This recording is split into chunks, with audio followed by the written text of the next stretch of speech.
Hello नमस्कार दोस्तों, स्वागत है आप लोगों का मुख्य समाचारों की नई वीडियो में। चलिए जानते हैं आज की टॉप 5 खबरें फटाफट अंदाज। चलिए जानते हैं आज की पहली बड़ी खबर के बारे में। 74 साल में पहली बार अलग तरह का होगा स्वतंत्रता दिवस समारोह, पीएम कर सकते हैं खास ऐलान। प्रधानमंत्री नरेंद्र मोदी शनिवार को लाल किले से स्वतंत्रता दिवस के मौके पर लगातार 7वीं बार देश को संबोधित करेंगे। उनका संबोधन कोरोना वायरस महामारी, चीन के साथ सीमा पर जारी गतिरोध और आत्मनिर्भर भारत के तहत सरकार द्वारा उठाए गए कई कदमों के बीच होगा। पिछले वर्ष मिले प्रचंड बहुमत के बाद स्वतंत्रता दिवस के भाषण में उन्होंने 3 तलाक के खिलाफ कानून लाने और जम्मू कश्मीर में अनुच्छेद 370 को समाप्त करने की बात प्रमुखता से रखी थी। उन्होंने जनसंख्या को नियंत्रित करने और 5,000 अरब डॉलर की अर्थव्यवस्था का लक्ष्य हासिल करने की जरूरत पर भी बल दिया था। मोदी जब 74वें स्वतंत्रता दिवस पर देश को संबोधित करेंगे तो कोविड-19 से निपटने में सरकार के प्रयासों का जिक्र कर सकते हैं। मोदी सरकार के दूसरे कार्यकाल का यह दूसरा वर्ष है और सरकार ने अर्थव्यवस्था में व्यापक सुधार की पहल शुरू की है, जबकि कोविड-19 से यह बुरी तरह प्रभावित भी हुई है। अयोध्या में 5 अगस्त को मोदी द्वारा राम मंदिर के भूमि पूजन के बाद उनका यह संबोधन होगा। पूर्वी लद्दाख में भारत और चीन के सैनिकों के बीच जारी गतिरोध के बीच उनका संबोधन होगा। दोनों देश संघर्ष वाले बिंदुओं से सैनिकों की वापसी के लिए कूटनीतिक एवं सैन्य वार्ता पर उनका संबोधन होगा।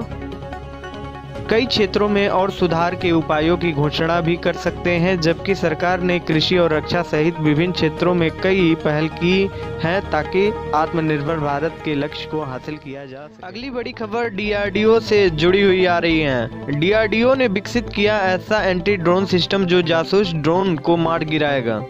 भारत में सैन्य रिसर्च के अग्रणी संगठन defence research and development organisation DRDO ने एक एंटी ड्रोन सिस्टम विकसित किया है। ये एंटी ड्रोन सॉल्यूशन लेजर द्वारा चलित एनर्जी वेपन के जरिए जासूस ड्रोन को मार गिराने में सक्षम है। ये सिस्टम माइक्रो ड्रोन्स का 3 किलोमीटर की दूरी तक पता लगा सकता है और 2.5 किलोमीटर की दूरी तक निशाना लगा सकता है। इस एंटी ड्रोन सिस्टम को दिल्ली में स्वतंत्रता दिवस कार्यक्रम की निगरानी में भी लगाया गया है। इस सिस्टम की बदौलत भारत अपने सीमावर्ती इलाकों में जासूस ड्रोन पर निगाह रख सकता है और उन्हें खत्म भी कर सकता है। भारत और चीन के बीच चल रहे सीमा विवाद के बीते महीने डीआरडीओ ने पूर्वी लद्दाख में वास्तविक नियंत्रण रेखा की निगरानी के लिए सेना को भारत ड्रोन भी दिया है। इस ड्रोन का नाम भारत है। यह पूरी तरह से स्वदेशी ड्रोन है। वास्तविक नियंत्रण रेखा की निगरानी के साथ ही यह ड्रोन ज़्यादा ऊंचाई वाले क्षेत्रों और पहाड़ी इलाकों की सटीक निगरानी रखने में भारतीय सेना की मदद करेगा। रक्षा सूत्रों ने कहा भारतीय सेना को पूर्वी लद्दाख क्षेत्र में चल रहे विवाद में सटीक निगरानी के लिए ड्रोन की आवश्यकता। अगली बड़ी खबर संजय दत्त से जुड़ी हुई आ रही है। सड़क 2 की डबिंग को पूरी करके ही इलाज के लिए विदेश जाएंगे संजय दत्त। बॉलीवुड के मुन्ना भाई यानी संजय दत्त की सेहत ने उनके परिवार और फैंस को चिंता में डाल दिया है। बीते हफ्ते ही संजय दत्त को सांस लेने में तकलीफ होने के चलते मुंबई के लीलावती अस्पताल में भर्ती कराया गया था, जहां से खबर सामने आई है कि वह लंग कैंसर से पीड़ित हैं, जिसके इलाज के लिए वो बहुत जल्द ही विदेश रवाना हो सकते हैं। लेकिन इस बीच खबर है कि संजय दत्त इलाज पर जाने से पहले अपनी आने वाली फिल्म सड़क 2 की डबिंग का काम पूरा करके जाएंगे। बताया जा रहा है कि संजय दत्त की आने वाली फिल्म सड़क 2 के लिए उन्होंने डबिंग का काम शुरू कर दिया था, लेकिन तबीयत खराब होने की वजह से थोड़ा सा काम बचा हुआ है और यही वजह है कि वह अपने काम को पूरा करके ही इलाज के लिए विदेश रवाना होना चाहते हैं।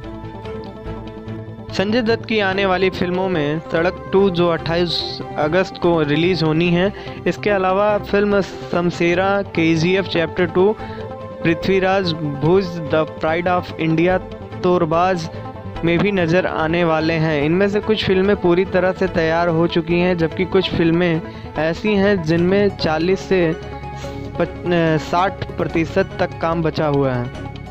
आपको बता दें, महेश भट्ट के निर्देशन में बनी ये फिल्म 28 अगस्त को डिज्नी प्लस और हॉटस्टार पर रिलीज होने जा रही है।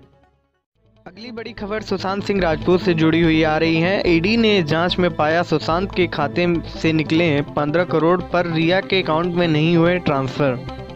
बॉलीवुड अभिनेता सुशांत सिंह राजपूत की मौत के मामले में मनी लॉन्ड्रिंग की जांच कर रहे प्रवर्तन निदेशालय को सुशांत के बैंक खातों से उनकी प्रेमिका रिया चक्रवर्ती के बैंक अकाउंट में कोई बड़ा लेन देन नहीं मिला है। हालांकि जांच में ईडी ने पाया है कि सुशांत के खाते से 15 करोड़ रुपए का लेन देन किया गया है। सुशांत के पिता के सिंह ने भी यही आरोप लगाया है कि सुशांत के बैंक अकाउंट से रुपए ट्रांसफ़र किए गए हैं।